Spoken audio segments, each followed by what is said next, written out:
here. We're live now, Mike. Chat lines are open. We're live. Very nice. Oh, so we can do it this way. All We can do right. it this way. I don't know if they can hear the music or not, but we're gonna try it. See what it's like. You know. Hey, I hear the music. Yeah, we can hear it, but I don't know if they can. Either Hey, way, the Masters started today. yeah. Either way, we're still gonna kind of get over behind the scenes of what we're doing. Like, what do you say, Mike? We're gonna set the table. Let's set the table, man. Rob Thompson taught me that. Set the table. He's like, talk about what you're going to talk about, hit on it for like 30 seconds, and then do that 6 or 7 times.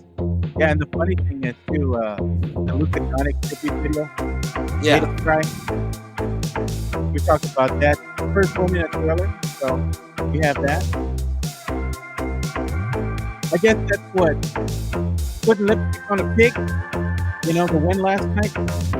Oh, the Spurs? Yeah, Spurs win last night, putting lipstick on a pig. Hey, Absolutely Mitch nothing. Johnson has his team with 11 more wins than last year. A 50% improvement. I don't know, man. I have a hard time giving that guy a bad letter grade, but we'll get into that a little bit. Prove me wrong. Show up, Spurs. Respect or something. Respect for what? For losing? Another losing season? Man, Freddie Couples is out there. Freddie Couples is out there playing golf. Hold that dude. Hey, we have the fans can kind of see the chat on the screen at the same time, so you can see their comments. Thought I'd try something different, the way they can see that as well. Freddie Couples is doing his customary, his standard good first round of the Masters, and then he just dies off in the second round. Barely makes the cut, and then ends up last of the people who made the cut. And good morning every year, man, like clockwork. Good morning to the faithful that have been in here. You know, we have Sam Salinas, Albert Lopez, Matt Lerma. Lerma! Albert Lopez there again. There he is.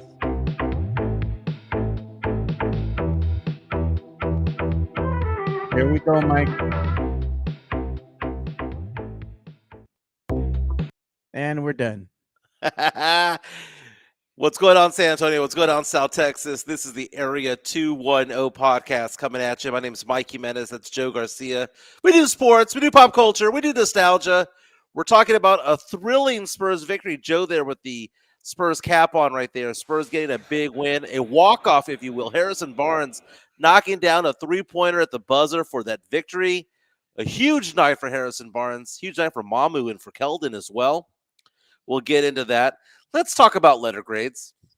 I have a poll on Twitter at MJ Acquired Taste asking a simple question. Give me a letter grade for Mitch Johnson. Give me a letter grade for GM Brian Wright. Okay? Let's be honest when it comes to this, and we'll talk about that as well. The Masters is off and running right now. I'm seeing Scotty Scheffler right now on a par 4 third hole.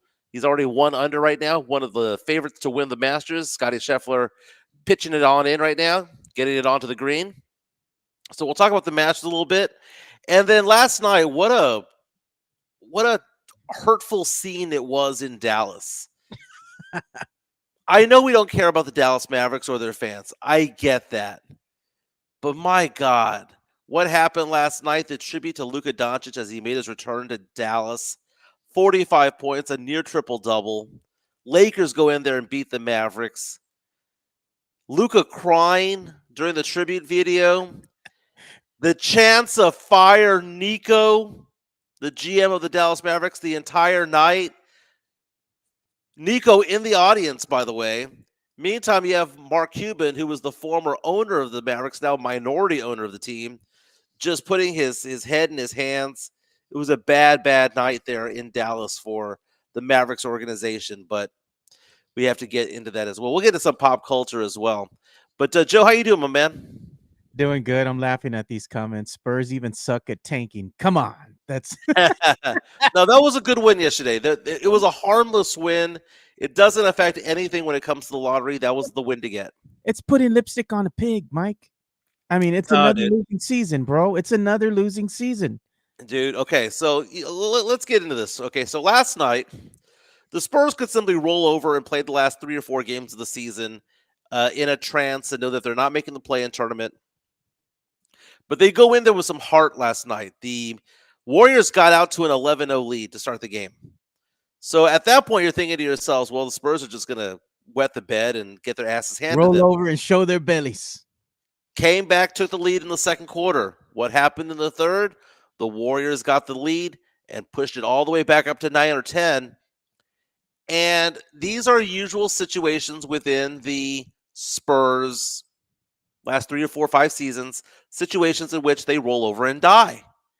But they fought back and they fought back. And you saw Stephon Castle getting some big shots down the stretch. I say shots, finding players and whatnot. Harrison Barnes knocking down the 3 at the buzzer to win the game. Harrison Barnes, by the way, when he fouled Draymond Green with about 5 seconds to go in the game, which allowed Golden State to tie the game, it looked like he was going to be the GOAT, if you will. But he goes out there, knocks down that 3, and you see the team celebrate, man. You see the team celebrate. Yeah, let's see it. Let's see it. There it is. So you see Harrison Barnes getting the ball, fadeaway 3 from about 25 feet out, nothing but net. Spurs greet him at midcourt. The celebration's on. Stephon Castle holding on to Harrison Barnes. You need to have these types of victories, man. You need a taste to win every once in a while. But Stephon Castle, super excited out there. You look at it, you look at the box score. Harrison Barnes knocked down 6 3-pointers. He was 6 of 9 shooting from 3. Every single attempt he took last night was from 3. 20 points, 4 rebounds. Stephon Castle, 21 points, 5 assists, 3 rebounds. But the name of it all, dude, the big part of it all was that it was the bench that got things going. Keldon Johnson, 21 points, had a plus 20 plus minus last night. And then he had Champagnie with 14, Mamu with 11, kept the game close, and then the starters took over towards the stretch. No Jeremy Sohan last night, so Spurs That's won. Probably why they won. Spurs are 11-14 this year without Sohan in the lineup. So, I mean, a slightly better record. But, that's 33 wins for the Spurs, man. That's 50% more than last year, because last year the Spurs had 22. So if you go from 22 to 33, not only is it plus 11 in wins, but it's also 50% more. And we are having a problem as Spurs fans, is that we are very selfish fans. We're very spoiled fans when it comes to it all. They're tired of the losing, Mike. We're tired of the losing. 6 years in a row of not making the playoffs. Didn't even make the play-in this year. But I look at it from a stretch from a standpoint of, well, what happened? I know James Pledger was on with us yesterday. We had the pledge drive, $120 raised for Pledger's birthday shenanigans. But you look at what the Spurs had to go through this year. Greg Popovich being out after 5 games, having a stroke before game 6 of the season, having a Mitch Johnson who's in his 30s being thrown into the mix, thrown into the fire as the head coach. Wemby going to miss 36 games.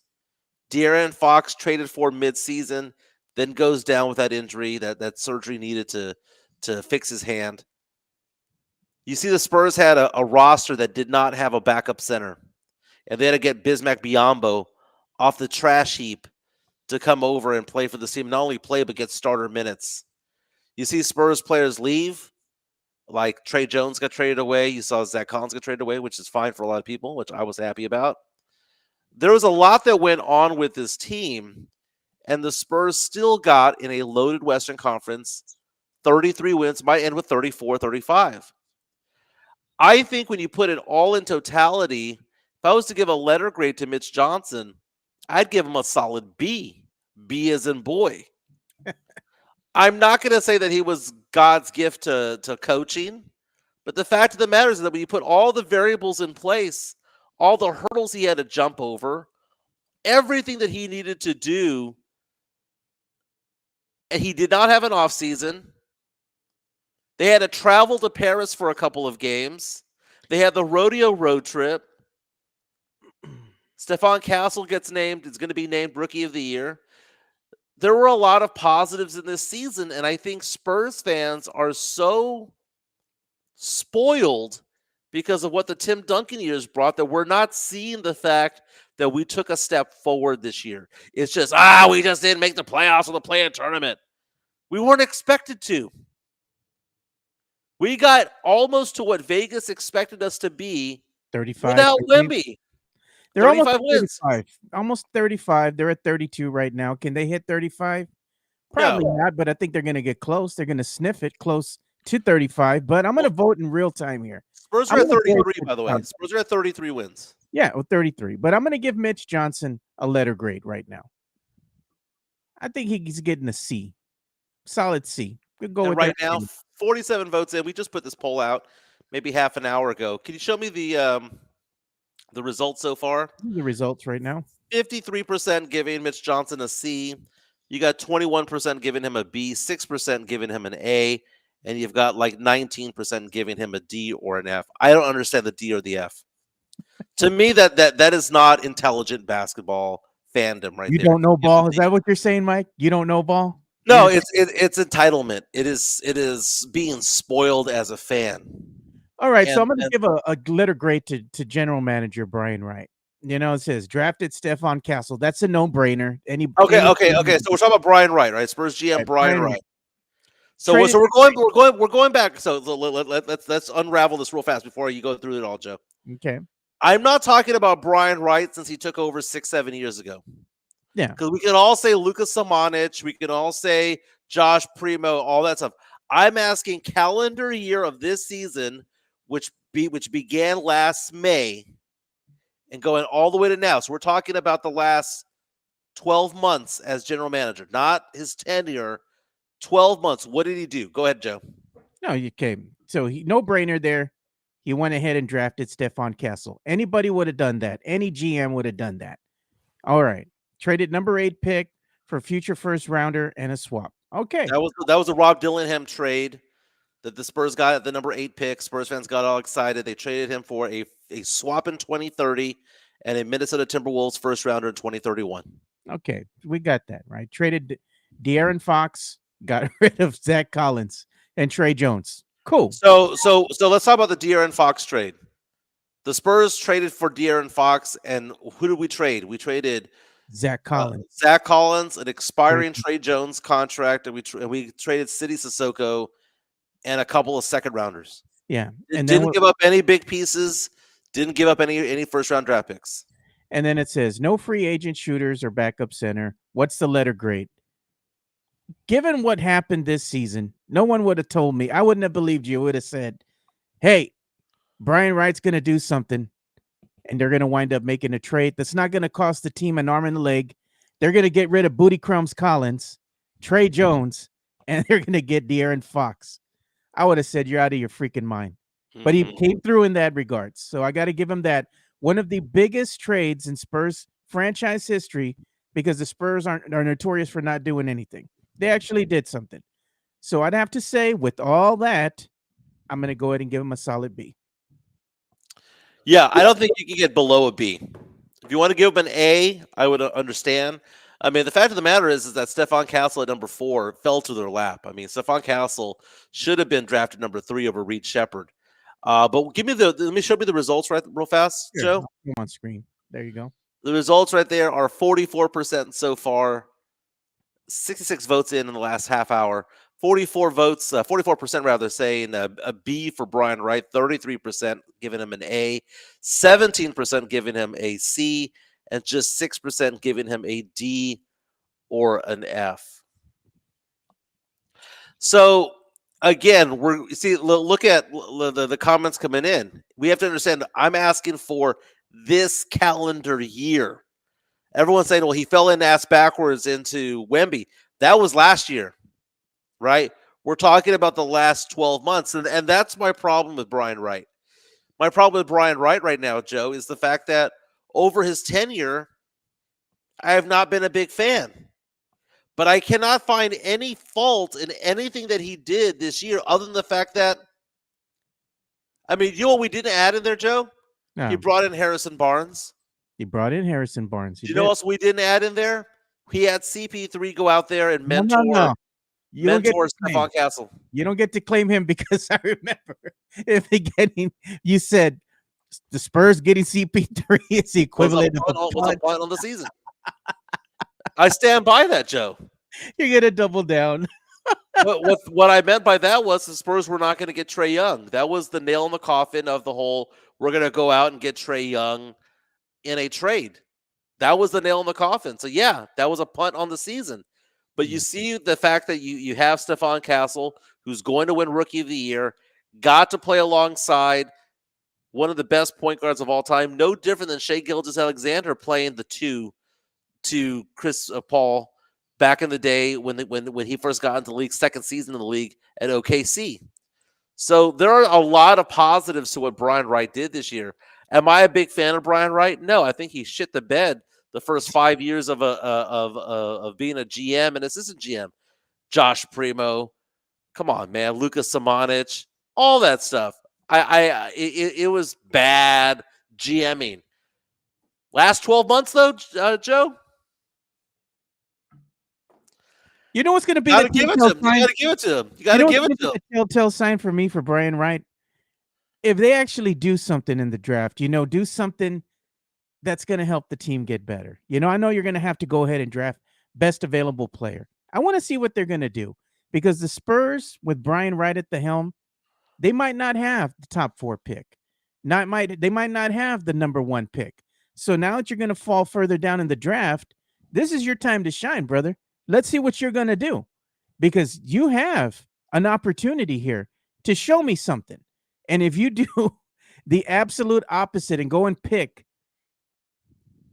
somebody that has no business being at number 8 or 9 or whatever they're going to be at, wherever the lottery balls fall, and you're going to pick somebody that would have been drafted much later in the first round, I'm just like, all right, I'm done with him, man. Mm-hmm. I'm done with him. I don't want another Josh Primo incident. But if you go back the last 12 months and you grade on the curve that is there, the curve for Mitch Johnson is the fact that he got thrown into the fire. It's not his team. It's not his people around him. Brett Brown is not Mitch Johnson's guy, right? When you are a head coach, Joe, you bring in your people. Mitch Johnson didn't have that ability. He did not have the luxury of working out with the team as the number 1 guy early on, right? You add the fact with Brian Wright, the fact that he did crap the bed for so long, but got Harrison Barnes, who is still on this team next season, goes out there and trades a number 8 pick, and a lot of people are still upset about that, saying that we could have gotten Dalton Connect or whatever. It's probably in the Spurs' best interest to get rid of that because it wasn't just a future first rounder. It was also a future swap, right? So you could actually get a twofer when it comes to that. You look at it, Joe, this wasn't a bad season for the Spurs. All things being considered, Wemby going out with a blood clot, going to miss 36 games this year. All things being considered, De'Aaron Fox coming and playing for the Spurs for 4 weeks, and then exiting. But we got a taste of what he can do. All things being considered, we have a Bismack Biyombo who wasn't even on the team playing starting center. We have Jeremy Sohan missing 25 games. We have Devin Vassell missing time. Dude, you put it all together, man. Like, how dare we as Spurs fans, really, when we look at it and just get all analytical about it at the end of the year, we look back at what happened, what transpired. It's kind of hard to bitch. And I know I'm a big bitch half the time anyway, but I just look back at it, I'm just thinking about it. I'm like, man, 33 wins is better than 22. Okay. And we still have a lottery pick. We have a 26% chance of being in the top 4. We have an outside chance, Joe, of getting that second lottery pick, man. Chicago Bulls are now half a game away from the Atlanta Hawks, and a couple of games left. If they go catch them and Atlanta doesn't advance into the playoffs, suddenly we're picking at number 11 or 12 along with that number 8 pick. I don't mind it, dude. I mean, you know what? We're going to get somebody good in the draft. We're going to get somebody good in the draft. I would love for that second pick to go, but you saw Atlanta is now 37-42, right behind them. The Chicago Bulls at 37-43. If I was gonna Atlanta ask doesn't make the top 8, right now they're number 8 in the Eastern Conference.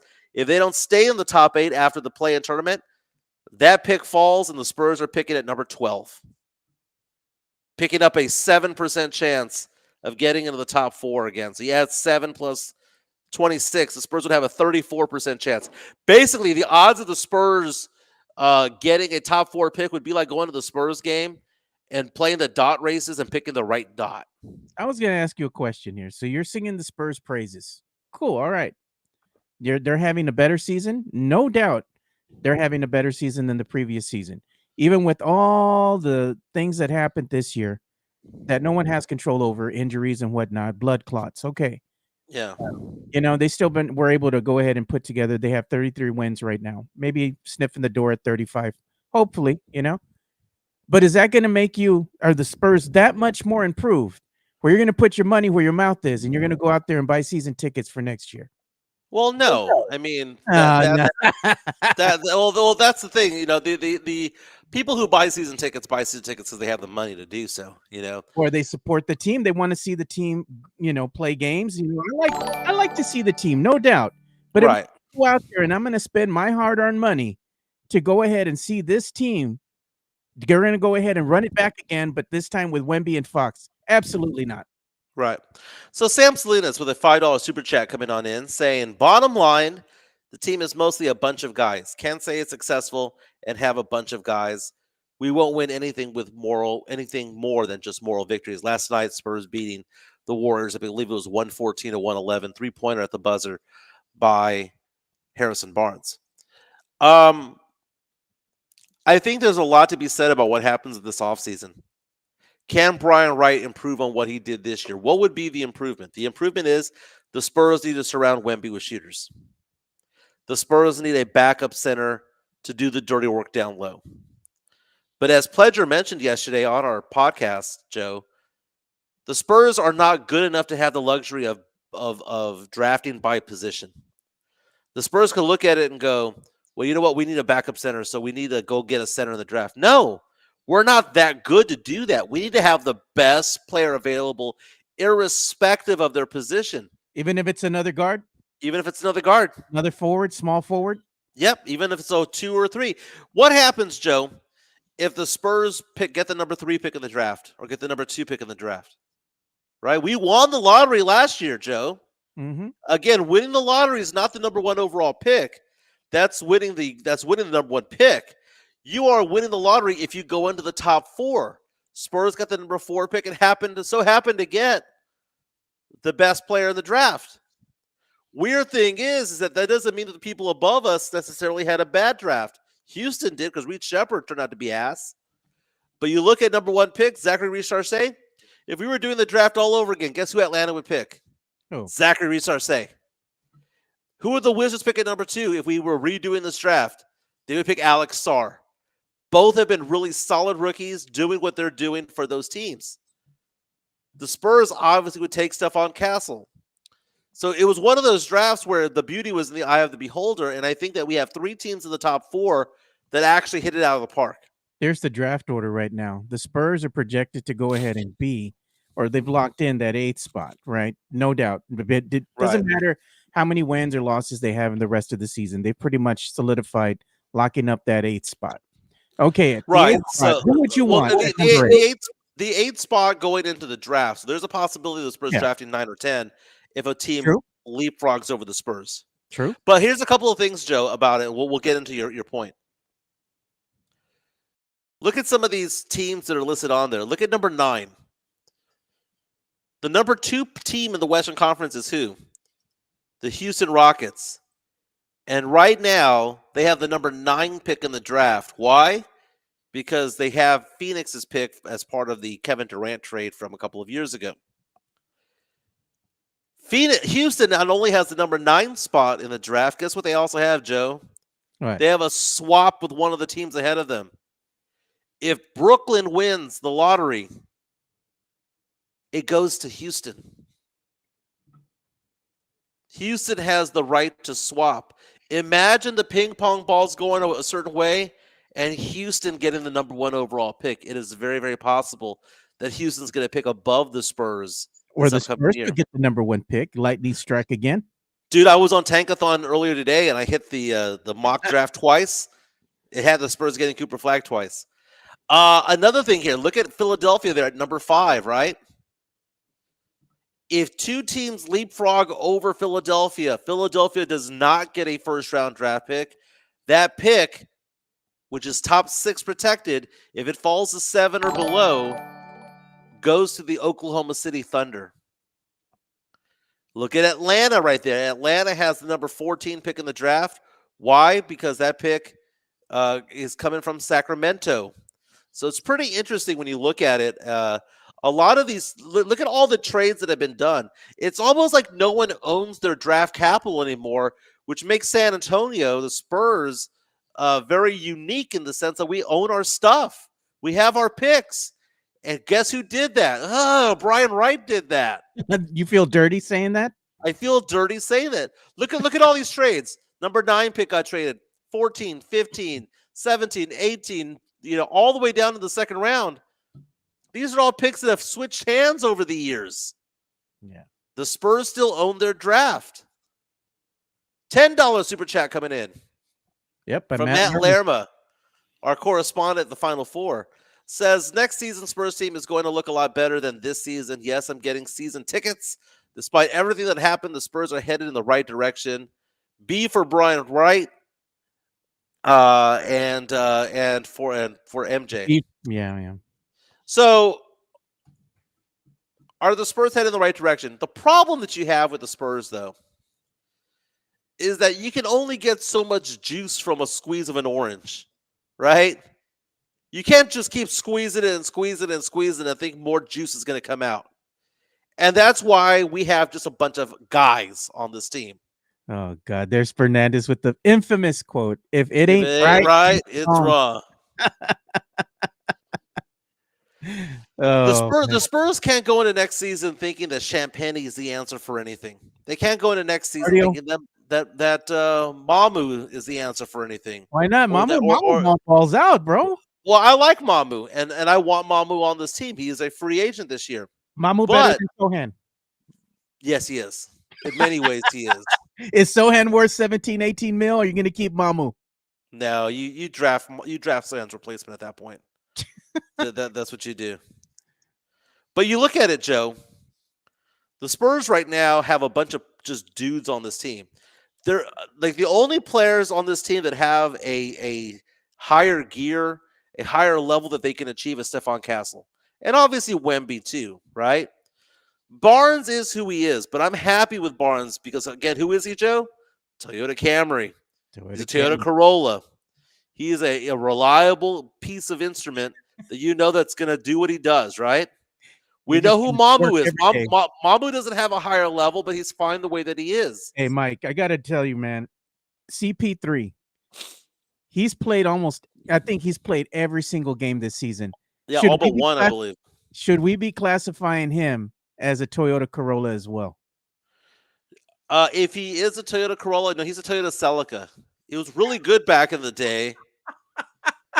They don't make that model anymore.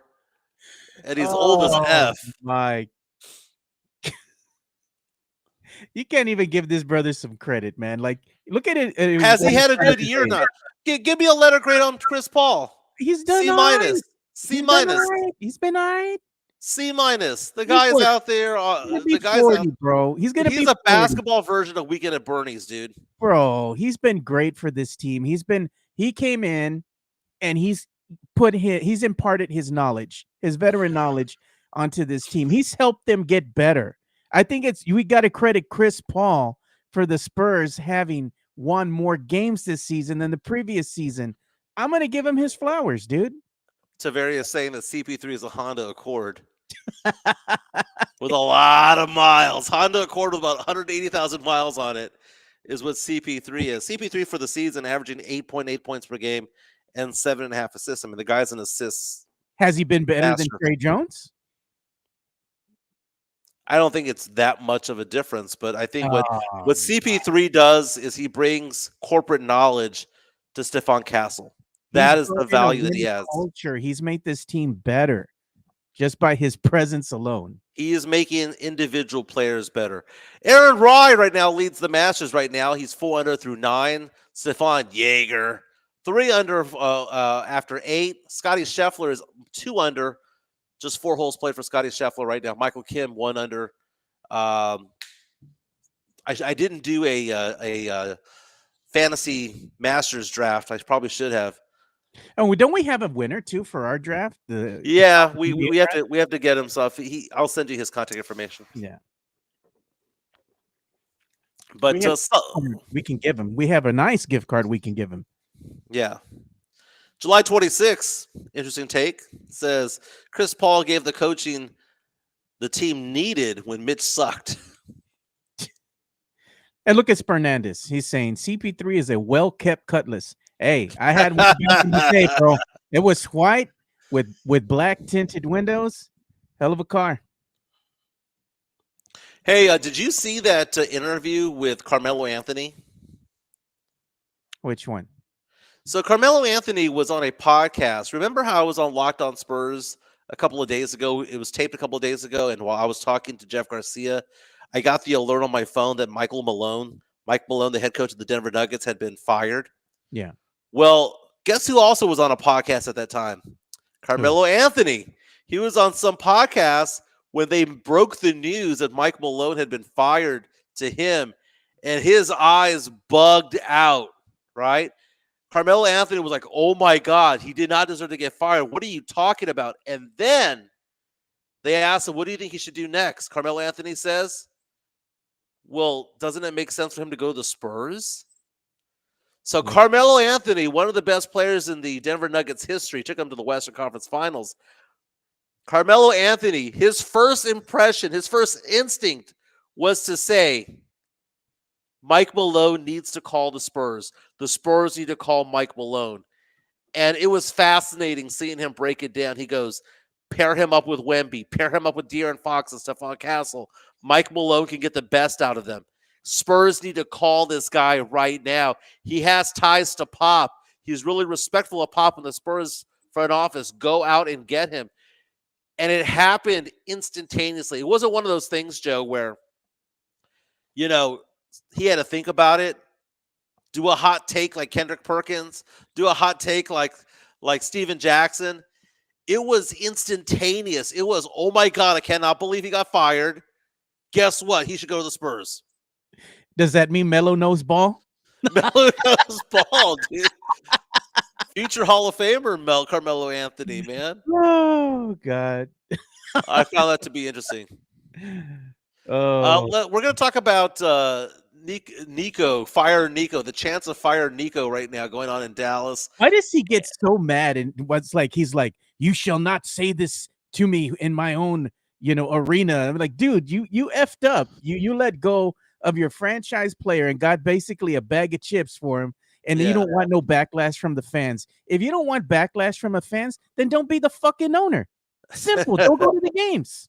Well, let's talk about the other side. Let's give some love to another person who gives no dams, but again, he gives no Fs, but he does a badass job when it comes to concrete placement. Chris Leha and the fellows over at MCS General Contracting.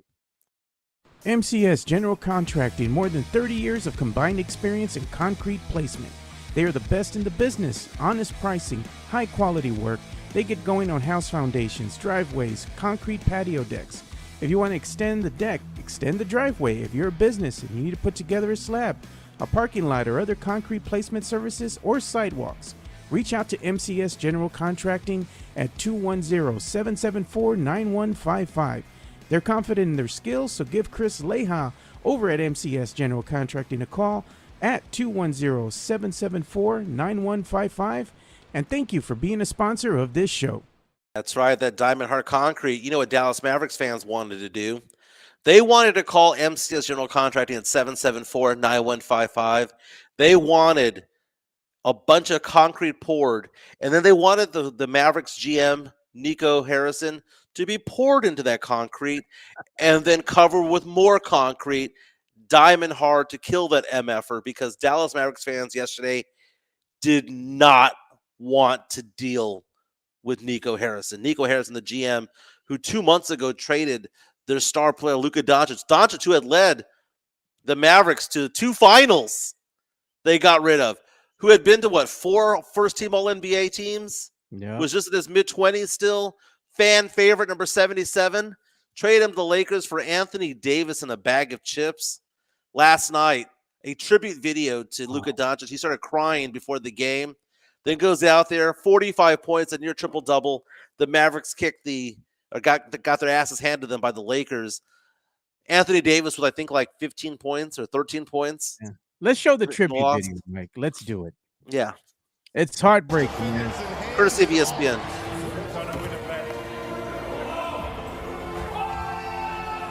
Win is a win.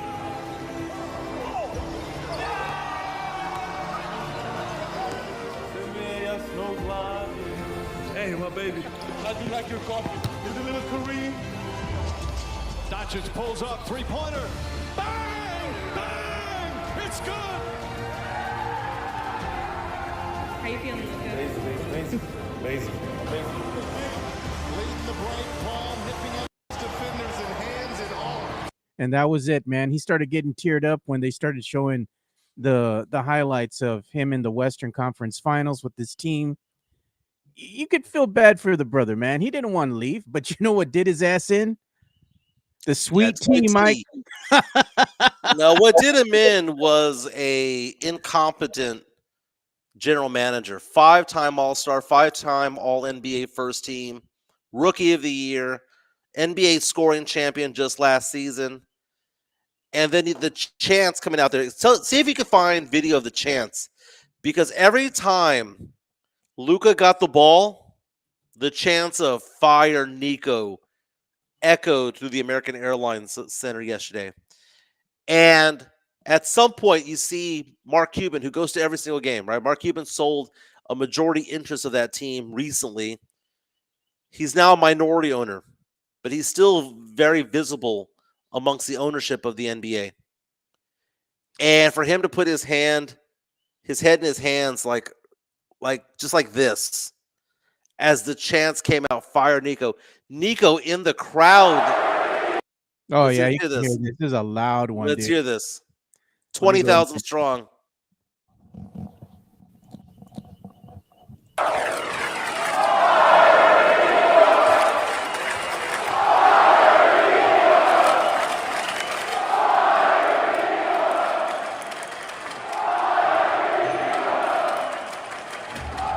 That's brutal, brother. How can the Dallas Mavericks have that guy as general manager? Like, seriously, you can't recover from that. You can draft 2 or 3 rookies of the year in a row. Doesn't matter. You got rid of Luka Doncic. It doesn't matter what you do. He cheated on the fan base. The only way It's kind of like relationships, right? Yeah. You can get over certain things that happen in a relationship, right? But it doesn't go back to being the same. And that's the thing when it comes to this Dallas Mavericks franchise. They will never look at Nico Harrison with any respect. They will never think that he's good at his job. If you were to ask them to give him a letter grade, they'd give him what? An F- each and every year for the rest of his life over there. And look at what's being done in Dallas sports. As Hannibal Fist mentions, at least we know Jerry Jones is not the worst GM in Dallas. It's a very good way of putting it. Yeah. Both of those teams, the Cowboys and the Mavericks, are rudderless right now. They have no leadership at all. I think Jason Kidd's gonna want out, dude. He's gonna say, you know what, man, I'm out of here. I'm getting off this sinking ship. Yeah, and that's exactly what it is. Luka Doncic goes out there, 45 points. Yeah, like we had to get rid of him because he has bad health and he's not, he's not taking care of his health. He's drinking too much sweet tea, too much beer. Brother came back and dropped a 45-piece nugget on your ass. Yeah. And he's in bad health. Like no problem at all. And they're talking bad health, and then you go and get Anthony Davis. And the Right, brother immediately gets injured. Who lives on the injured reserve. Yeah. Come on. Big game tonight in the NBA for Spurs fans. The Atlanta Hawks are on the road taking on the Brooklyn Nets. Brooklyn Nets, only 26 wins on the season. Atlanta favored by 13.5. We need Atlanta to lose at least one more game this year, preferably two. The problem is that Atlanta has a very easy schedule to end the season because they've got Brooklyn today. They end the season against Orlando, and the game in the middle is the 76ers. And we know the 76ers are trying to lose on purpose. So we're hoping that Orlando game at the end kind of catches them so that Chicago can nip them at the end, and force them down. Because if Atlanta's going to have two chances to make the playoffs, right? If they stop at number 8, which is where they are right now, they have two chances to make the playoffs. If they make the playoffs, the top 8 of the Eastern Conference, we pick at number 15. That's our pick that we get from them. If they fall to 9, Joe, they would need to win 2 games to make it into the top 8. And if it doesn't happen for them in that respect, then the Spurs are picking at number 11 or 12. So there is something on the line when it comes to it all. We are all big fans of the Brooklyn Nets tonight as Spurs fans. Because, again, it's not to say that they cannot make it at number 8 and then get out of the playoffs. That is very, very possible. But I would much rather it be easy for them to be bounced than it is for them to be easy for them to get advance in. Again, if they are number 8 seed going into the play-in tournament, they got to win one of 2 games. Yeah. If they are 9 or 10 going into it, they have to win back-to-back games to get in. It's a different scenario, man, different situation. I was going to ask you a question, kind of put you, here under the spotlight on the hot seat. Spurs projected to draft at number 8, right? The odds are more than likely they're going to be 8, or they can go ahead and go 9, 10, whichever way the ping pong balls fall. But more than likely they have the 8th best odds at getting the 8th pick, right? That's it. At number 8, who would you like to go ahead and see the Spurs draft? I got a name in mind for myself, but for you, who would it be? Well, I mean, obviously part of it depends on who was picked beforehand, right? If you look at who's going to be available around that, okay, let's do it this way. Who's not going to be around? Okay, so we know that Cooper Flagg's not going to be there at 8. Can you call up NBA Tankathon and look up their people that are available? Yeah, I'm going to go with ESPN because ESPN just updated theirs 2 days ago. So let's go ahead and see what they say. Okay, so we know that VJ Edgecombe is not going to be there from Baylor. We know that Dylan Harper's not going to be there from Rutgers, and we know that Ace Bailey's not going to be there from Rutgers. We know that Cooper Flagg's not going to be there from Duke. We know that Trey Johnson from Texas is not going to be there. But go up to number 6. Okay, we'll go up to number 6. The Brooklyn Nets, number 6, they have them projected to draft Jeremiah Fears out of Oklahoma. And there's a lot of mock drafts that have Jeremiah Fears come into the Spurs. I've seen Jeremiah Fears when it comes to the mock drafts. The top 5 are pretty much locked in. They're going to be gone in the top 6 picks, right? Cooper's not going to make it past 1. Ace and Edgecombe and Harper are not going to fall past 2, 3, and 4. We know who 1 is. We know who 2, 3, and 4 are. That's tier 1, 2, and 2, 3, and 4. Who's your guy? Knuppel? Knuppel is probably tier 3, along with Jeremiah Fears. Keep scrolling down. Jeremiah Fears, point guard of Oklahoma. He might be available. Cayman, I always get the name Maluach from Duke, the center, 7'2", right? Massive wingspan, more of a defensive presence. He could be available at 8, man. He very much could be there at 8. Do you get him if you're the Spurs, if he falls to you at number 8? I've said this. Just give me any of the Duke guys, dude. Give me any of the Duke guys or give me Asa Newell, and I'm happy as a Spurs fan. They have ESPN on their latest mock draft having at number 8, the Spurs drafting Con Knuppel. Knuppel, there you go. From Duke. Now scroll down. It says what he brings, right? It says Knuppel was highly dependable within his role at Duke, giving the Blue Devils elite efficiency and spacing. What are we talking about, Joe? We need spacing while providing a better playmaker and defender than some expected in the preseason. Not especially athletic by NBA standards, but Kneppel helped himself in a big way this season, reinforcing how much substance there is to his game.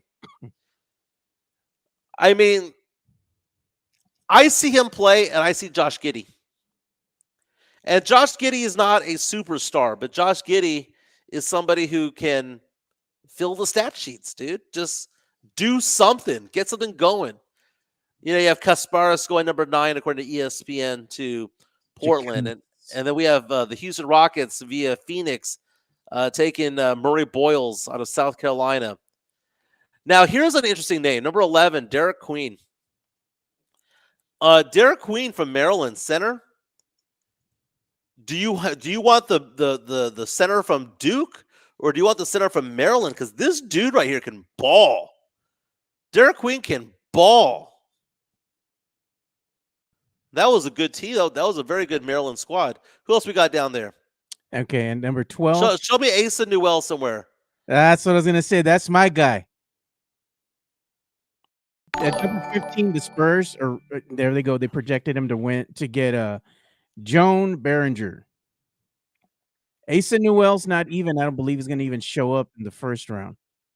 Oh, he'll be in the first round. There he is, very low over there 21. with Denver. Yeah, with That's my guy, dude. Oh my goodness, man, that guy can play, man. 6'11", kid's 19 years old, man. 6'11", power forward, center. He can play defense. He can he can crash the boards. He gets blocks. His shooting, dude, if his three-point shooting was a little bit higher than what it was, and it wasn't awful. I mean, it was 29%, but if he was a 33, 34%, he'd be a top 8 pick in a heartbeat. Yeah, we got an heartbeat chat here by the Drew Show. Thanks, Drew. Appreciate your support. There he is, Mike. Yeah, he says Taylor Jenkins is a modern NBA coach with players' first approach. Mike Malone is a guy cosplaying as Pop rolled into Bobby Knight, a hard ass. A lot of people have said that about Mike Malone, that he rubs people the wrong way because he demands so much. And also he calls people out in press conferences. He calls people out to their face as well. It's one of those things where you look at Mike Malone and you think that he's a throwback coach. He's not old. He's 53 years old. He's not old, but he's a throwback kind of guy because he demands accountability. Yeah. That only flies in certain franchises, right? We do have another incoming super chat by the Drew Show. Yeah, it says, I think you have to hire Jenkins because he'll continue to baby Wimpy just like the old version Pop has. We ain't getting either, to be honest with you. So Taylor Jenkins, he says, is a player first kind of guy, whereas Mike Malone is, I'm in charge here, right? When Pop was in charge here, like when he was like really good as a coach, and he hasn't been for quite some time, he would clamp down on people. You can't do podcasts. You can't do that. You can't do this fashion. You can't do that. And it was a dictatorship within the Spurs organization. But Duncan didn't care. And because Duncan fell in line, others had to. Where are the Spurs when it comes to it? Because the Spurs don't have a culture anymore. There needs to be a development of a culture. Exactly. You know who can bring a culture over here to San Antonio? Or Who's that? Bring a culture back? Mike Malone. Not only can he bring a culture back, he can be a hard ass with these freaking players. He can also go ahead and solidify your rotations for the full season without effing around and finding out. I want him as the next head coach of the San Antonio Spurs, and they need to stop dragging their feet and go and get somebody. You know what? And if players don't fall in line and they don't like it, they don't want to be coached by Mike Malone, then get the hell out of here. Yeah, Tavarius on our YouTube stream, our chat powered by Emphasis General Contracting, saying, read The Athletic. Jokic was fed up with Malone. And that's true. Yeah, he was. There was no love lost when it came to it all. Mike Malone was there for a decade, and you're hired to be fired in the NBA. But that's when you understand that what runs the NBA right now are the players. We were all talking about Pop holding the Spurs hostage. The fact of the matter is, Pop doesn't mean shit. He doesn't mean anything anymore. He shouldn't. It should all be about Wemby. It should all be about Castle. It should be about the players, not the coach, not a 76-year-old coach. who hasn't been good for the last 10 years, he shouldn't be your priority. Dude, look how old Tom Landry was when they gave him the axe, right? He was old, right? Pop is 13 years older than that guy was when he got fired. You know what? You were talking about the Masters earlier, right?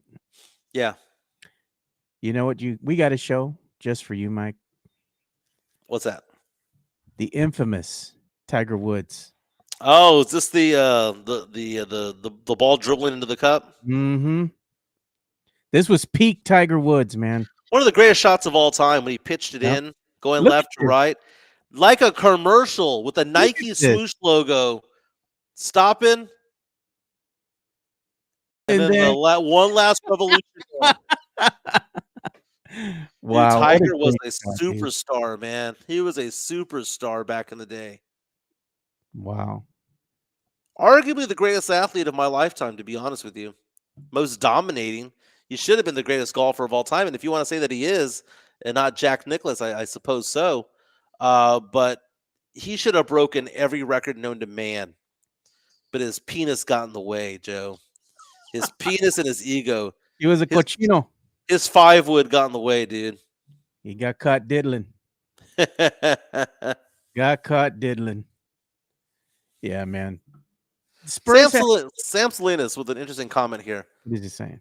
Says, when we talk about Duncan setting the standard of falling in line with Pop, who are we really talking about? That was the Spurs culture. The agitator to that was Steven Jackson. What was his name? Gone. You know what happened with him? True story here, man. He even said as such, he had gotten an argument with Coach Pop during a practice session, right? Spurs were practicing. Him and Pop didn't see eye to eye, and he just laid into Pop. He just went out there and just laid into Pop, and Pop just got tired of him and said, "You're out of here, man. Pack your shit. You're gone." And that was the end of it. At the end of the day, Coach Pop just said, "Trade his ass." What's his name? Gone. Mm-hmm. He wouldn't fall in line because, let's face it, man, Steven Jackson he's a hood rat, dude. He came in there and he would just talk his shit. He was an agitator. He's one of the guys that you liked. He would come off the bench, and if you got in a scuffle, he'd probably be one of the first ones off the bench to get in a fight with you. You know? Captain Jack. Captain Jack. You know what I'm gonna look up his stats when he was with the Spurs. Was he any good?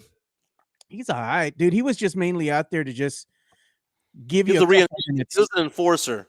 Yeah, give you a couple minutes here and there. He would get hot, kind of like Vinny the Microwave back in the day. Yeah. He would get on a shooting streak, knock down a couple threes, then go sit back down. So Steven Jackson played in the league for 15 years, man. What a long career. His second and third season in the NBA. Well, he played 3 seasons outside of the NBA to start his career. Then he went to the New Jersey Nets, and he played for the Spurs for 2 seasons at the age of 23 and 24. As a 24-year-old, when he won a title with the Spurs in 2003, he played 28 minutes a game. That's a lot of minutes per game. Shot 43% from the field. Shot 32% from 3. Overall, he averaged 11.8 points per game, 4 rebounds and 2 assists. He was basically Sohan stats. Yeah. It's all right. Alex Noriega reaches out and says, Tiger's no longer hitting fairways and greens. He's only good at hitting on Vanessa Trump. Hey, but she's been passed around a bit too, bro. Let's be honest. Yeah, so I talked to Chica about that. I said, Chica, what if I told you that someone was engaged or dating Tiger Woods, that they were married and had 5 kids with Donald Trump's son, that they also banged Leonardo DiCaprio, that they also dated a Saudi prince, and also for many years was the lover of a Latin Kings gang member who went to prison for murder. God. And he's like one woman did that. That's her dating history. One woman did that. And somehow at age 48 looks younger than what she did when she was 25. I don't know, man. Look at Sam. She might be the devil. The Steven Jackson passed up. He says, least not we forget, Steven Jackson was a main player at the Malice in the Palace. Oh, I know, man. Yeah, he and Ron Artest back in the day. That was crazy. Now, he wasn't Ron Artest. Ron Artest was like 12 rows up, beating the crap out of people. Steven Jackson swatted a guy away down on the court. So Yeah. Ron Artest was just beating everybody. People catching strays from him, dude. Not even just going back and having their hands up. You just looked at him, boom, punched one guy in the face. So, what did you think about Luka Doncic earlier this week being ejected from a game against the OKC Thunder? A very, very important game. And he gets ejected because he starts yelling at a fan. And apparently, the referee thought that Luka was going after him. So, the referee thought, what did you say to me? And teed him up for a second time. But Luka's like saying, I'm not talking to you. I'm talking to the fan. That ref looked at him. It's like, what you say about my mama? Let's go ahead and play it, dude. There it is. Yes. If we could full screen it. Yeah, I'll try. Courtesy of the NBA. And there he goes. Yes, so Luka's talking Yeah. trash to somebody, but the fan is behind the official. He's like, And Luka's like, I'm not talking to you. I'm talking to this MFer. But it Bye. was his second technical, and they ejected him from the game.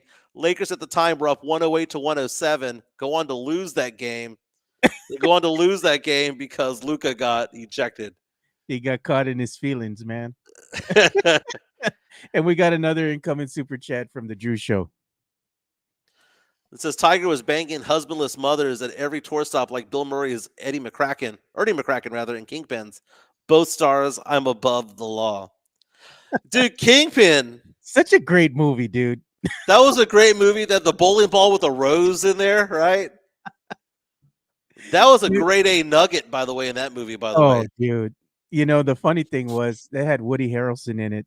Yeah. And my favorite part was when Bill Murray goes over there and kind of like shakes his hand and pulls the hand off of him, and then gets all scared and he just throws the hand out in the air. Yeah. They're at the tournament in front of all these people.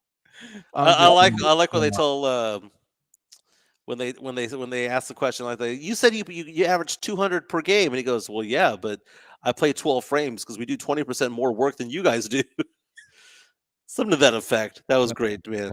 Man, That what was a great great. movie, dude. I love that movie. Every time I watch it, I just get nostalgic, dude, and I gotta watch it and I start laughing, man. It still holds up. Still holds up. Oh, by the way, did you watch that film yesterday? Did you watch Police Academy? You know what? I didn't, man. I got stuck on something. Do you know what I did yesterday? That's kind of funny because I told the Chica that I felt sluggish, man, because I've been working out a lot in like September, October, November. But during the winter months, man, it was tough. I just had no motivation. It was rainy. It was cold. Just no motivation. And I told Chica, I was like, babe, we need to get back and start working out again, right? I feel like I've gotten was it like lazy? I feel like I've gotten lazy. You know, I lost 25 pounds. Yeah. I gained 5 of it back. I'm on that I'm on that cycle there where I'm not losing weight, not gaining weight. I'm still 20 pounds lighter than what I was a year and a half ago. But I told Chica, I was like, I need to get back out there and be more active. We got to do some stuff, right? Go So when I work, I'm on the phone a lot, right? And a lot of times I'm calling wholesalers, calling clients, I'm calling all these different people. And I told her, I said, I'm on hold like an hour out of the day. Yeah. And she goes, well, go into our home gym and lift weights during that hour time that you're on hold. Good. But what I did yesterday was I knew I had about an hour and a half of phone calls to make. And I went out there and I started walking through the neighborhoods. I did 5 miles, Joe. 5.01 miles. It just a straight up walk up and down the streets. Come back in. I went on the Traeger last night, made some fajitas, came inside, made the family dinner. Then I decided, okay, well, she's like, well, I want to work out now. So then we went out to Hot Works and I started lifting weights over there. And then I went on another 2-mile walk. So I did 7 miles of walking on the app. Okay, not including what I did throughout the day. And I did, I lifted some weights. I did some bench press, some chest presses. I did some curls and all that stuff. I'm trying to get back into it, man. Gonna make Fernandez proud. Eye of the Tiger. Yeah. You know, we have something I was going to show on screen here so we can start getting into this discussion here. Because TNT is going to be showing a behind the scenes look at the final season of Inside the NBA. And I'm just going to go ahead and show the video here, courtesy of TNT here. And again, it's just showing what's going on behind the scenes, kind of like a final farewell to the fellas as behind the NBA comes to an end. Or inside the NBA, should I say, comes to an end here. So it's just a little tidbit there for the fans as they send them off, man.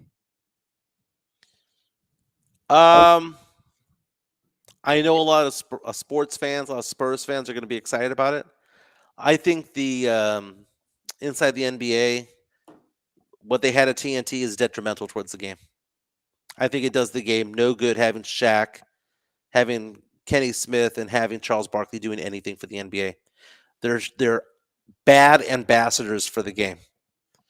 And it was exemplified when Jokic won the MVP and Shaq goes out there and says, I don't think he deserved it. Like, he was just named the MVP. And for you to be such a dick to say that you don't deserve it. And then they get into their feels about the 90s and the early 2000s and, the game is worse than it was back then. Maybe it is, but guess what? It's your job to sell it. Yeah. They're bad for the NBA. They're not funny. They're not entertaining. Ernie Johnson's the only good part of that whole lineup. Kenny Smith provides no analysis. They're awful when it comes to college basketball. I don't understand how they became popular at what they do. Gone fishing. It did nothing for me, dude. It's bad TV overall. Look what Tim Gonzalez puts here in this comment. Mike working out to prepare for his boxing fight at Fiesta. Oh, and speaking of Fiesta, Mike, we have to talk about this. We have to talk about this. So, full disclosure, our boyfriend of the show, Matt Gomez, was, talking with me yesterday via Facebook Messenger. And he goes and sends me this video, man. And it shows Police Chief McManus addressing the media, talking about the security implementations that are going to be coming to Fiesta this year, specifically in Market Square. So what are they going to wind up doing? What we've been saying they should have been doing for a long damn time. They're going to put a fence around the area, right? They're going to fence it off. They're going to have 6 checkpoints, 6 ways to come in and out, they said. Every checkpoint is going to have metal detectors. They're going to have police in force out there. They're not going to allow you to bring ice chest anymore. Those days are gone. You can't bring your own beer. You can only bring clear purses or bags that are 12 by 6. So he says you basically get a piece of paper and fold it in half, and that's the size of the bag you can bring in. Okay. They're making things more secure for the fan base that's going to be there, because they can't just let it be the wild, wild west anymore and let people go out there with ice chests, bringing their own beer, their own liquor. They're bringing their own guns. They're bringing knives or what have you. And then you have to deal with the nonsense that we've been dealing with for the last couple of years. This is long overdue. Okay. So they're doing metal detectors. They're doing metal detectors. There's going to be no weapons allowed in Market Square anymore. You can't bring your gun. You can't bring your knife, anything. Well, it was like that if you were to go to Oyster Bake. I mean, you go to Oyster Bake, you go to Heights Night, you go to any of those events, you go to King William Fair, you're going through some sort of detector of some sort. I don't know King William Fair. I know I saw it at other places, but King William Fair more open than anything else. Margarita Pour-Off, when you go to the Margarita Pour-Off, when they used to have it at the Sunken Garden, when you go to the checkpoint, you have to go through a metal detector. Mm-hmm. Yeah, so that I get.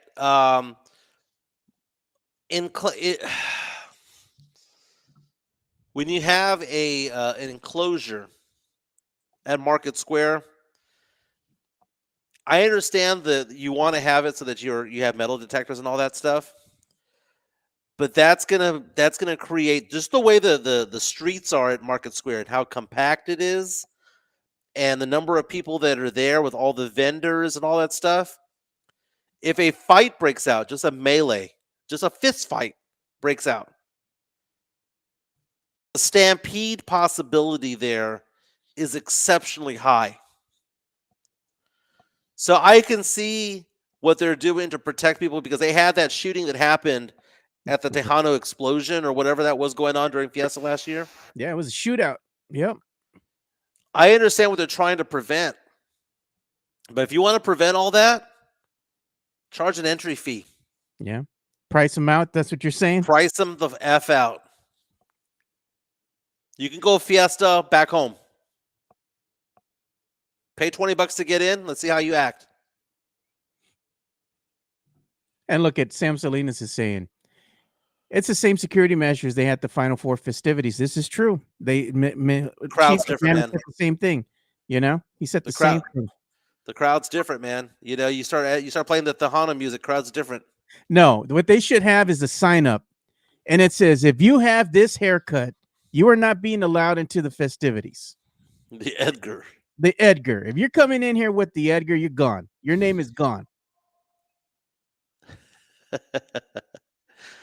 Let's give some love to Jeff Garcia from Locked On Spurs at Ken's 5 for his day. Locked On Spurs is your daily Spurs podcast, hosted by Jeff Garcia, the lead Spurs writer for Ken's 5 San Antonio. Jeff has a healthy plethora of guests all the time on the Locked On Spurs podcast. You can also follow Jeff on threads at Jeff G Ken's 5 SA. You can also follow Jeff on Twitter at Jeff G Spurs Zone. So make sure you go ahead and give Jeff a follow, not only on threads and Twitter, but also on YouTube at youtube.com/@Locked On Spurs. This is where you're going to be able to find the replay of the Locked On Spurs podcast. Make sure to like, subscribe, and share.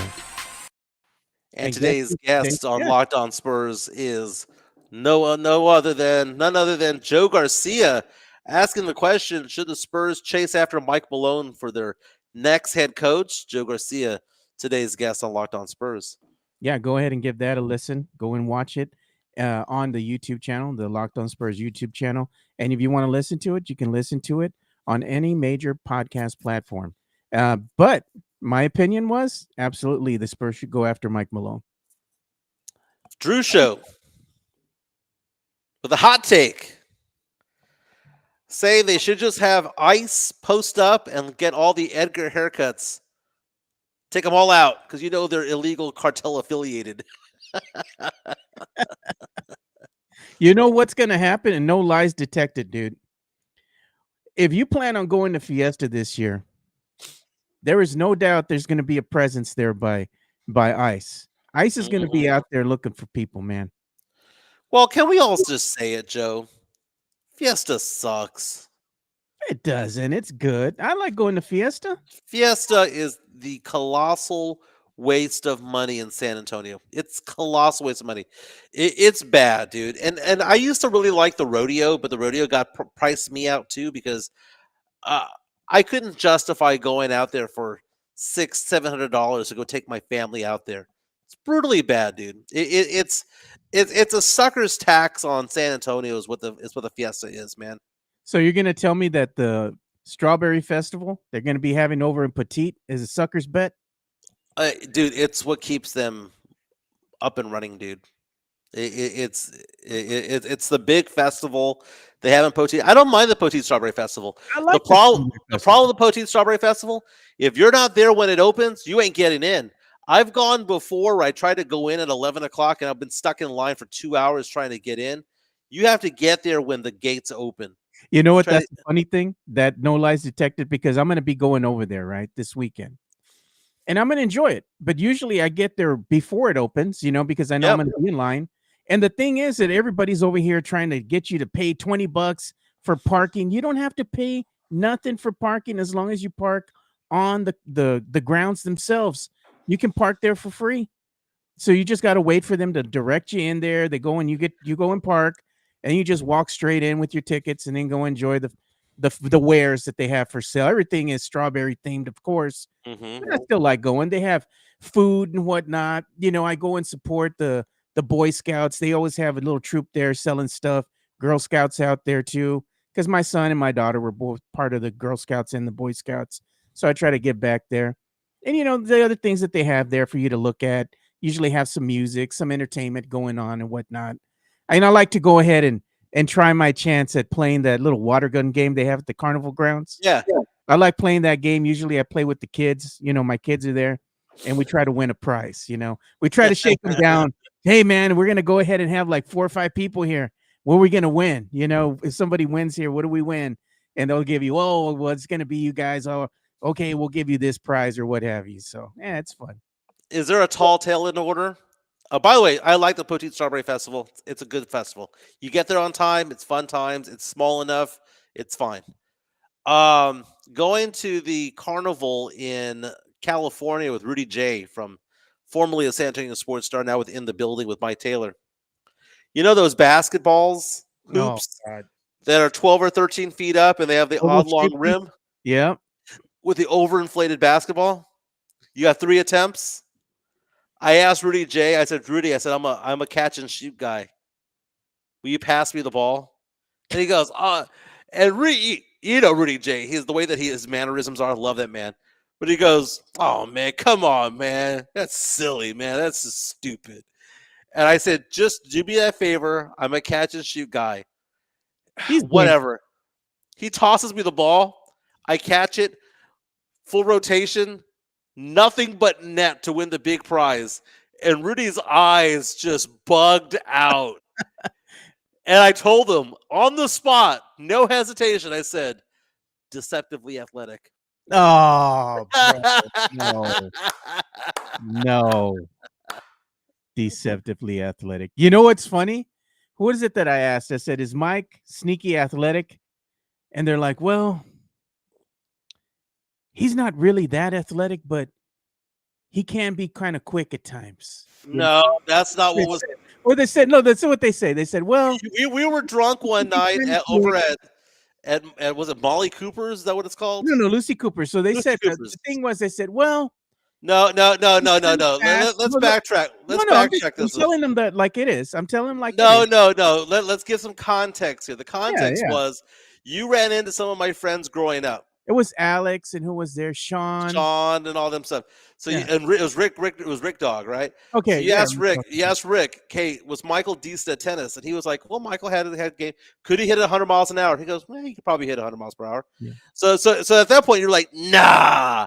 I said maybe not now, but back in the day, I could. Yeah. And I said, okay, so you asked Sean, did he have handles growing up playing ball? Yeah. And he was like, haha, actually, he wasn't that bad. He was pretty good. And then you were asking questions about all these to Alex and whatnot, and you were getting progressively more mad as the night went on. Because they were all saying that Michael is actually kind of athletic. Because I asked him, is he sneaky athletic? And they're like, well, and they're like, they didn't want to lie, right? They're like, well, they wanted to lie.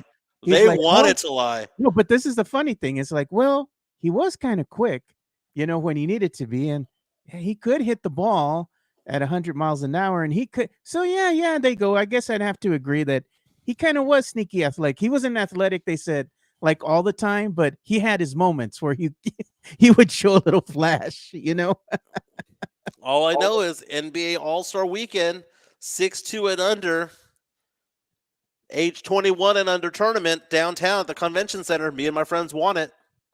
Yeah, there you go. Mm-hmm. We won it, baby. Fantastic. Hey, let's give some love to me, man. Yeah. Let's put my number out there, 210-508-0369, 210-508-0369. Stock market down 5.5% today. And so people are asking me, should they get into investments now? What do you do? Do you buy the dip or whatever the case may be? I'm a big believer in the market, and at some point it's going to go back up. And personal thing that I'm doing, I'm buying. And I know my daughter has a college savings account that I put stocks into. It's a brokerage account that I have earmarked for her. I said, man, screw this whole thing about doing it all throughout the year. I'm going to start putting it in now. And I deposited a couple of grand into my daughter's college account because I'm trying to buy low, man. Trying to buy low. That's what we're trying to do. But anyway, if you have any questions about investments, life insurance, disability insurance, auto insurance, homeowners insurance, give me a call 210 508 0369. 508 0369. I got picked up by Safeco Liberty Mutual overnight, so I'm going to be adding them to the mix. Progressive Insurance, going to be adding Allstate to the mix. When it comes to life insurance, I do Lincoln Financial Group, I do Pac Life, I do Mass Mutual, New York Life, all of them. Give me a call 210 508 0369. Sam Salinas says SAFC just posted that the match on CBS that they lost to Phoenix the other day was the most watched regular season match in USL history. I believe the number of people who watched it was 3. Just playing. Jeez, Mike. I was one of them. I watched. It was They a good lost game, 2 to even 1. though They lost 2-1. Yeah, even though they lost, it was a good game. Shows that there is an audience to watch, soccer, man. I'm telling you. Has a big following, Mike. I mean, it has a passionate following. I don't know if it has a deep following in the United States. Mike, come on. I mean, we all say that that soccer is going to be a huge deal in the United States, and it just never ever materialized, dude. It never did. And because the best athletes in other parts of the world go and play soccer, but the best athletes in the United States go and play football and basketball and baseball and other sports. So that's why USA soccer is never that good. It's not our best competing. JHNSB asking the question, do I have a 529 account? I don't. I have a brokerage account. 529s are great, tax-free. Distributions as long as they're used for college or college-related expenses. But I like the brokerage account because I get to be more fun with it. My daughter and I get to sit down and buy individual shares of stock. I have some indexes in there. I have the NASDAQ 100 in there. I've got the S&P 500 in there. But I have individual shares of stock. This week, this is not a recommendation, but it's just stuff that I like to buy. I bought shares of Amazon. I bought shares of Hims, Joe. The men's company Hims. ED. I bought shares of that. I bought shares of what else did I buy? I bought some pharmaceutical companies. PFE. I bought JD, which is kind of like Chinese Amazon. I bought OnCloud, which is a shoemaker. I've bought a lot of different things. I bought the NASDAQ 100 this week. Just buy a little bit of everything, dude. You know, you should be investing Fubo in? TV. Should be investing in AI. Well, that is the Chinese version of AI. Is I saw that. It's called Tencent. TENCENT. Yeah, don't get me started on all that stuff. All they've done is go ahead and steal some source code and go ahead and call it their own. And guess what they're doing? They're undercutting everybody else by going ahead and offering their AI that they went ahead and basically stole and undercutting everybody by offering it cheap. And that's why NVIDIA stock has suffered, because NVIDIA is the chip maker, is also the AI leader in the United States. So it's kind of crazy. Sam Flynn say that Mike bought that Hawk2 coin. Anybody buying crypto, man, that's dumb, dude. I've never really been a big fan of crypto, but the Bitcoin, that really took off, and that actually has legs, and that there's legitimacy to that. But it loses a lot of its ground, though. It's all over the place. It's very volatile. I bought Exxon this week. That was the other one that I bought. Exxon. Remember the Exxon Valdez? That was like in the 90s, dude. That was a long time ago. You had all those ducks and. Have you seen those T-shirts? I sent this one to Chica. That I want to get her this. I want to get myself this shirt. What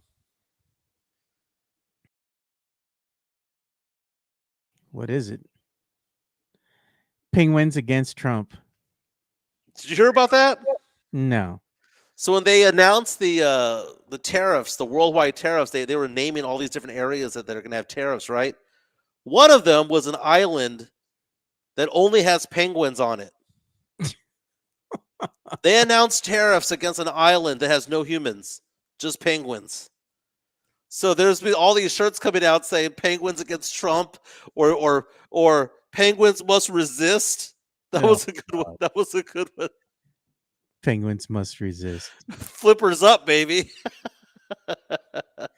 Look at this, dude. I was gonna show you the reaction.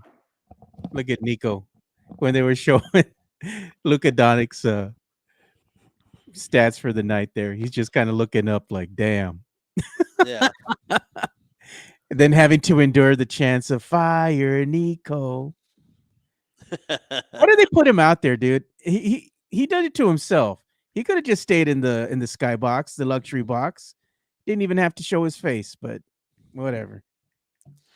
I saw something that happened the other day. I found this to be interesting. The Vancouver Canucks beat the Dallas Stars the other day. Yeah. So I don't know if you can look this up, but this happened 2 days ago, and I was talking about this with my girlfriend's son yesterday. The Vancouver Canucks were losing like crazy. They were down 3 goals with a minute to go, and they won, Joe. What is the soccer equivalent of that? To be down 3 goals with about a minute to go in the game and come back and win. That's crazy. That's the equivalent of the Houston Rockets scoring, was it 13 points in what, less than a minute against the San Antonio Spurs? Remember the T-Mac, the Spurs debacle? Okay, so Sam Slade is coming out there and saying, hold on, Mike. You've been talking about the stock market crashing and all the doom and gloom. What happened yesterday? Well, what happened today? The S&P 500 was its highest in mid-February. Right? Since then, it's down almost 20%. So what happened yesterday was Trump caved. He caved, and he did a 90-day pause on his tariffs, except for China. He caved. And guess what happened today? No. Market is now down 6% today. So all those gains that he had, quote unquote, yesterday, gone. Gone. You know why? Because even if you do tariffs for a handful of days, it reverberates. It keeps going, right? So I had a comment that I posted on Twitter yesterday. So if you follow me, and by the way, I'm not a big fan of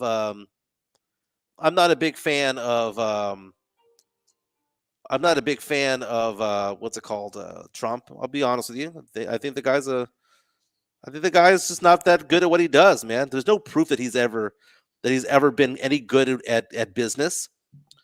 But I put down on here a question about, okay, so here's my response back to somebody talking about, hey, man, look at the market. It's the biggest growth ever in a day in market history, right? I put down, market's still down 10% from its peak. This is like celebrating a 5-yard rush when there was a holding penalty the play before. It's 2nd and 15. You're going to celebrate the 5-yard rush? What about the 10-yard penalty? Right? We're still behind the line of scrimmage. And look at this, Mike. Right on cue. You catching strays while we're on the show. Jeff Garcia just put out MJ Acquired Taste, back at it, bagging on San Antonio tradition, bagging on Fiesta Week. he tweeted that out. Oh, Jeff, man. Jeff is really good. He's fast. He's fast with it, dude. Hey, I'll say it again, man. Chest out. Fiesta sucks. Oh, Mike. Come on, man. Dude, we're an hour and a half in, dude. It's time to call it a show. Thank you so much for the super chats. JHNSB saying the stock market's not the only important thing. I disagree. Because without big business doesn't hire medium business, and without medium business, they don't hire small businesses. Look at Charlie Hernandez agrees with you. Fiesta Week is overrated. I'm going to take a selfie of that shot right there. Anyway, everyone have a fantastic week. I got to get going. JHNSB saying Apple will be building facilities in America and creating jobs here. Should be happy. No, they're not. To quote Dave Chappelle, Americans want to wear Nikes. We don't want to make Nikes. We don't want third world jobs. That's stupid. You know how I know it's stupid? How many people do you see clamoring to go do field work and pick up oranges and grapefruits and strawberries right now? They don't. There are things called undesirable jobs. And guess what's an undesirable job? Working in a fucking factory. That's an undesirable job. No one wants that job anymore. It ain't 1915. It ain't 1920. Those days are gone. You're going to replace them with robots, Mike? With robots, dude. Shit, man. All these third world jobs that we're bringing overseas. That's what we need. Yeah. Everyone, after your stock portfolio by 25, 30%, You know what? we got to bring in these minimum wage factory jobs over here that are going to cause inflation. That's what we got to do. I want this T-shirt here, Liberal Mike. I'll see if You I want to can call me get Liberal you on the Mike? You know what? You know what? Guess what? Guess what?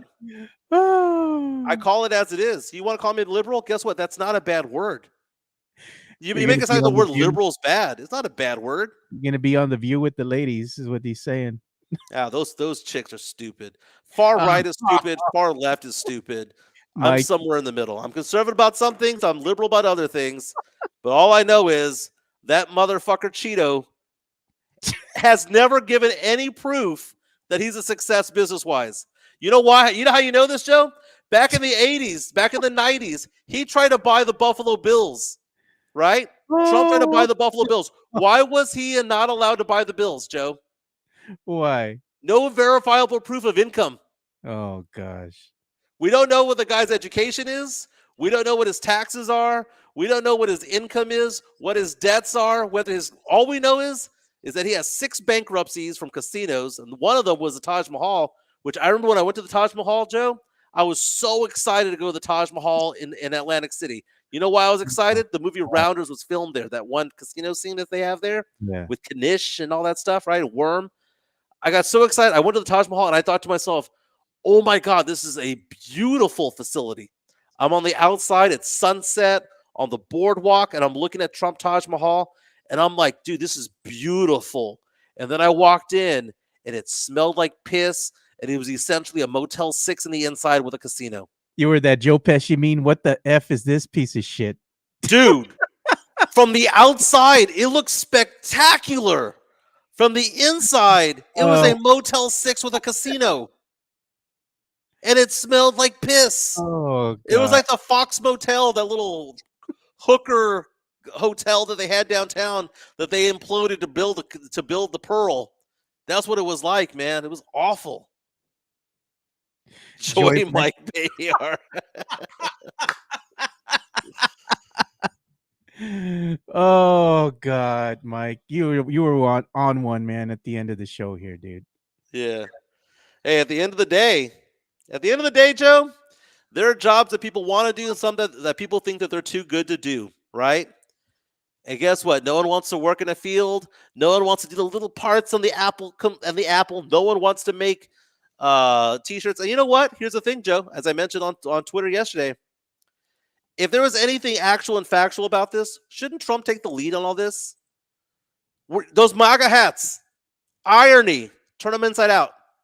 Made where? Not in the U.S. You go to Dillard's and you buy Donald Trump clothing. Where do you think it's made? China, Malaysia, and Mexico. You can't buy a Chinese hat made for like $10-12 no more. It's going to cost you double that now. I'm sorry, man. It's just, I don't know, man. There's the idea that this guy is a good businessman. Says who? Prove it. Like show me numbers. You know, I could make the same argument with you, Mike, where they say you're sneaky athletic. Prove it.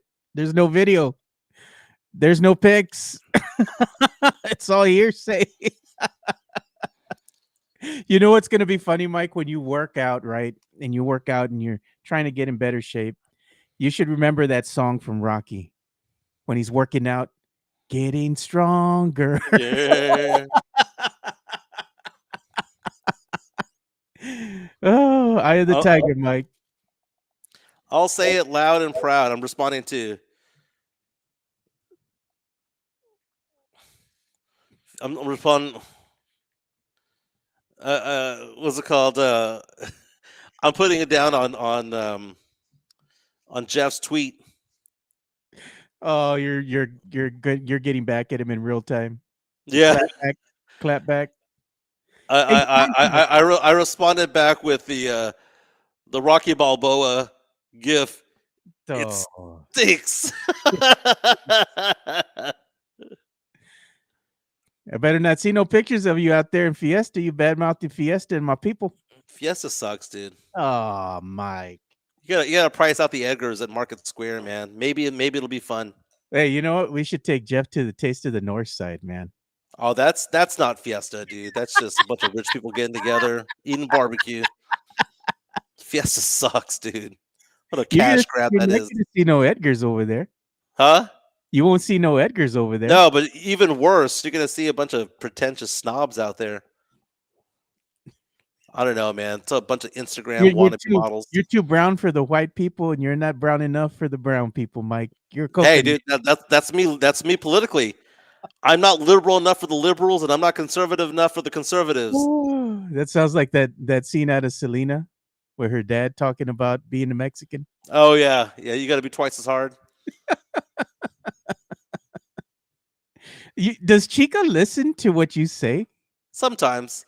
The only thing that's ever offended her was when I talked about Selena Quintanilla, because she's of the belief that Selena was going to be like this superstar, and I said no, she wasn't going to be Beyonce. She was going to be like Cassie, or she was going to be like Oh. what was the other name that I gave? She wasn't going to be Aaliyah. She was going to be who's somebody in the '90s that had one or two hits. That's what she would have been. She might have had one or two hits. I didn't say she was a scrub. I just said that she wasn't Beyonce. She wasn't going to be a big name, but she could have had a couple of hits. You know, she could have been Kelly Rowland. You know, she could have been. You know, she wasn't going to be Missy Elliott. Come on, man. No. Not with Los Dinos behind her. Come on, man. Oh, Mike. Come on, man. Man, you hate anything brown, bro. Like, damn. Who hurt you? Dude, I'm sorry if I don't fall in line with the Quintanilla family mystique, man. It just is what it is. It's You hard know, to break into English news. I had to go ahead, and I was going through, coming back home from Rockport the other day, last weekend, and I had to go ahead and make the quick turnaround there and stop off and go see La Reina, the statue of La Reina herself, Yeah.